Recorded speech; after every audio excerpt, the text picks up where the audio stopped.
नमस्कार दोस्तों, आज की इस वीडियो में हम व्यंजनों के बारे में पढ़ेंगे कि महेश्वर सूत्र में व्यंजन कहां पर हैं, उनके कौन कौन से प्रत्याहार हैं। इससे पहले वीडियो में हम इसके 3 पार्ट बना चुके हैं। ये आपका चौथा पार्ट है। फर्स्ट पार्ट में हमने महेश्वर सूत्र के बारे में चर्चा की थी कि महेश्वर सूत्र की उत्पत्ति किस प्रकार हुई, कितने महेश्वर सूत्र हैं। सेकेंड पार्ट में हमने प्रत्याहारों के बारे में चर्चा की थी कि प्रत्याहार को किस तरह से बनाते हैं। और थर्ड पार्ट में हमने स्वरों के बारे में चर्चा की कि अर्ध स्वर किसे कहते हैं, मूल स्वर किसे कहते हैं, संयुक्त स्वर किसे कहते हैं और पाणिनि ने स्वरों का वर्गीकरण किस प्रकार किया। आज की वीडियो में हम देखेंगे कि महेश्वर सूत्र में व्यंजनों के प्रत्याहार कौन कौन से हैं, किस तरह से सिस्टम फॉलो किया गया है, किस तरह से हम इनको याद कर सकते हैं व्यंजनों को और उनकी संख्या कितनी है, ये सब हम वीडियो में चर्चा करेंगे। इससे पहले अगर अभी तक आपने मेरा चैनल सब्सक्राइब नहीं किया है तो चैनल को सब्सक्राइब कर लीजिए, क्योंकि ये वीडियो यूपी टेट और सी टेट एग्जाम्स के दृष्टिकोण से बहुत ज्यादा इंपॉर्टेंट है। हर वीडियो में से एक क्वेश्चन अवश्य आएगा। तो चलिए शुरू करते हैं। सबसे पहले देख लेते हैं व्यंजन होता क्या है।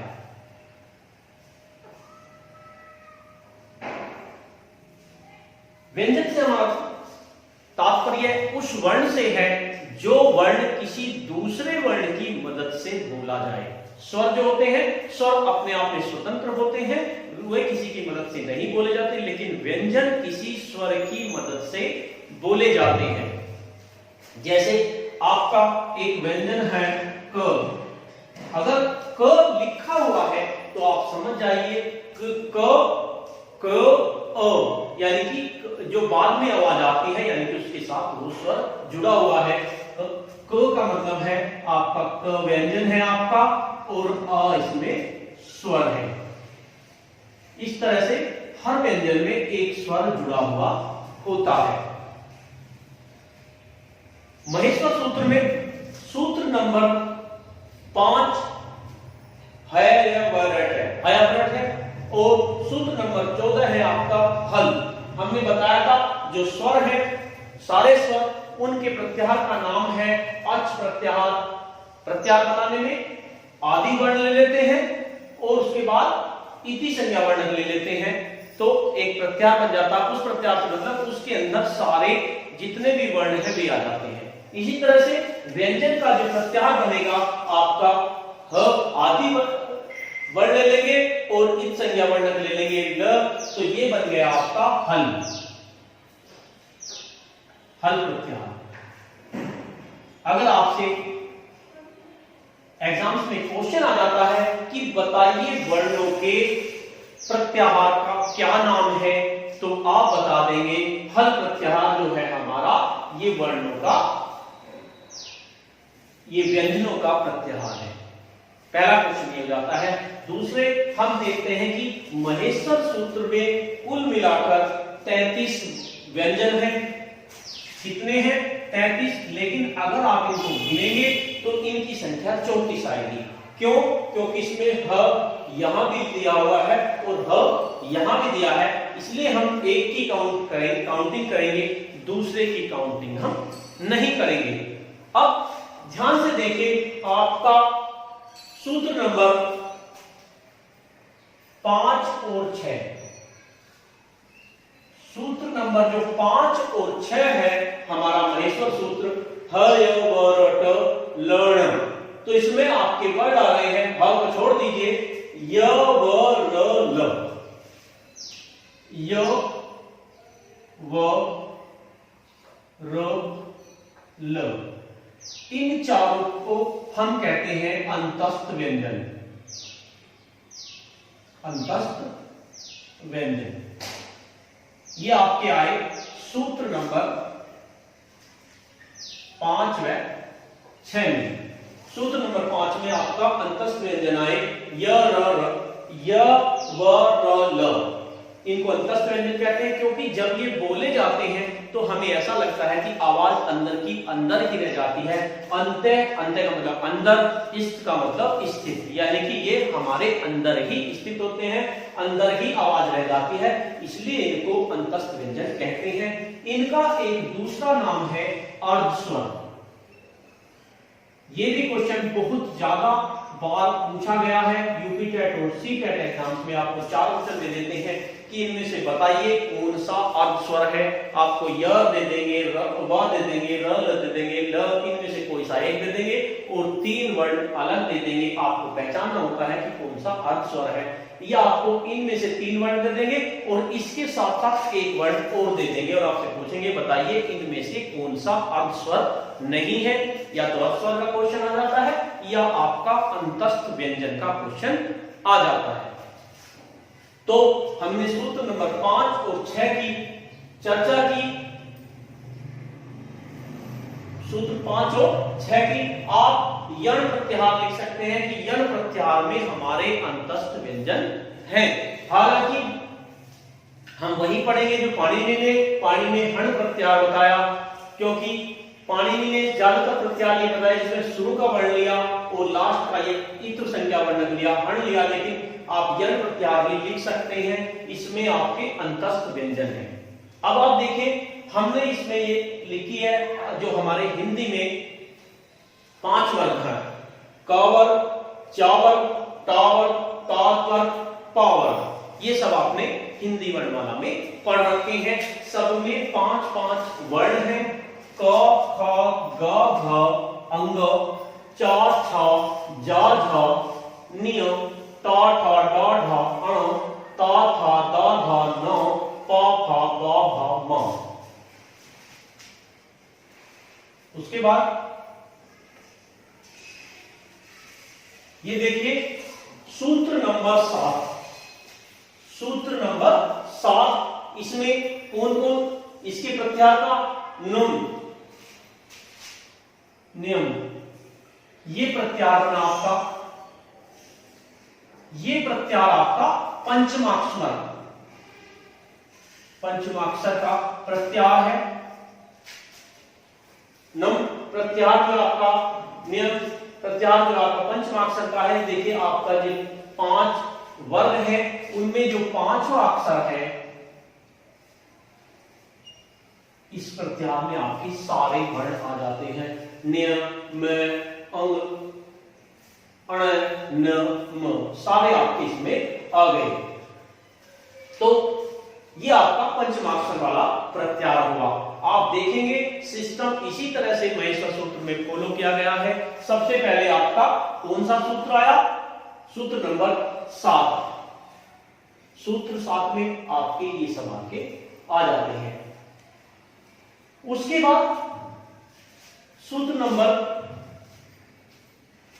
8 और 9, सूत्र नंबर 8 और 9 के अक्षर को देखिए। जितने भी सूत्र नंबर 8 के वर्ण हैं, झ आपका ये रहा, भ भी आपका ये रहा, घ भी आपका ये रहा, ढ भी आपका ये रहा और ध आपका ये रहा। यानी कि सूत्र नंबर महेश्वर सूत्र नंबर 8 और 9 आपका कौन सा वर्ण है? आपका चौथा वर्ण है। जो आपके वर्ग है उसका चौथा वर्ण जो है ये सारे के सारे ये किस सूत्र में आ गए?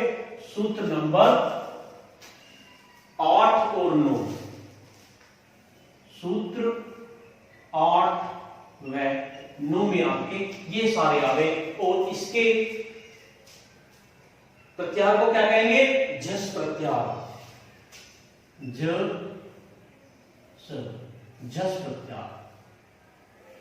अब आप देखिए, आपसे पूछ लिया जाता है कि जो आपके वर्ग है उसका चौथा अक्षर किस प्रत्याहार में आ रहा है, तो आप बता देंगे झस प्रत्याहार में। आपका पंचमाक्षर कौन से प्रत्याहार में आ रहा है? नियम प्रत्याहार में आप लिख सकते हैं। इस तरह से आपका वही सिस्टम फॉलो किया गया है। आप आसानी से इनको याद कर सकते हैं। अब आप देखिए सूत्र नंबर 10, ज ब ग ड द, ज ब ग ड द स। कौन सा प्रत्याहार हुआ? जस प्रत्याहार।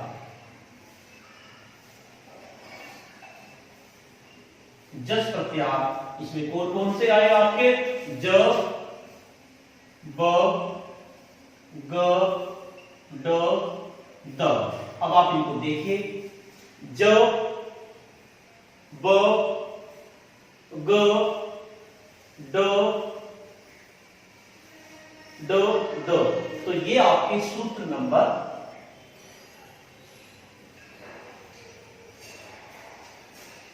10 में, ये आपके सूत्र नंबर 10 में आ गए। तो आपसे पूछ लिया जाता है कि बताइए सूत्र नंबर 10 में कौन कौन से वर्ण हैं, आप बता देंगे। जो आप यह आपका किस वर्ग में है, सूत्र नंबर 10 आपका किस वर्ग से रिलेटेड है। तो आप ये जो पांच वर्ग हैं इनमें से तीसरा वर्ण आपका सूत्र नंबर 10 में आ जाता है। इसके प्रत्याहार का नाम भी आपको याद रखना है, जस प्रत्याहार आपका ये होगा। उसके बाद ये भी हो गया। उसके बाद आप सूत्र नंबर 11 और 12 को देखिए। सूत्र नंबर 11 और 12 को देखिए। ख, फ, छ, ठ, थ, च, ट, त, ब, क, प, य। प्रत्याहार का नाम हो जाएगा ख प्रत्याहार। इसमें कौन से वर्ण आए हमारे? पांचों वर्ग का पहला और दूसरा वर्ण हमारे इस प्रत्याहार में आ जाते हैं। उसके बाद ये हमारे सारे हो गए। ये आपके कौन से उसमें आए? सूत्र 11 और 12। अब देखिए आप आसानी से याद कर सकते हैं। सूत्र 7, सूत्र 8 और 9 में ये आए, सूत्र 10 में ये आए, सूत्र 11 और 12 में ये आए। और आप इनके प्रत्याहार के नाम भी लिख सकते हैं। यानी कि आप किसी भी सूत्र का पहला वर्ण लेंगे और किसी भी सूत्र का लास्ट का इत संज्ञा वर्ण लेंगे। बस इस चीज का ध्यान रखना है, जब भी हम वर्णों की गिनती करेंगे तो इत संज्ञा वर्णक को नहीं लिखेंगे। इत संज्ञा वर्णक हमारे केवल प्रत्याहार बनाने में काम आते हैं। तो ये आपके सारे वर्ग हो गए, वर्ग के वर्ण हो गए। इस तरह से हैं। अब सूत्र नंबर 13 और 14 को देखिए। 13 और 14 में सल प्रत्याहार बनता है आपका सल प्रत्याहार। इसमें कौन कौन से वर्ण हैं? स, स, स, स, ह। अब आपने हिंदी में पढ़ा होगा, इनको ऊष्म व्यंजन कहते हैं।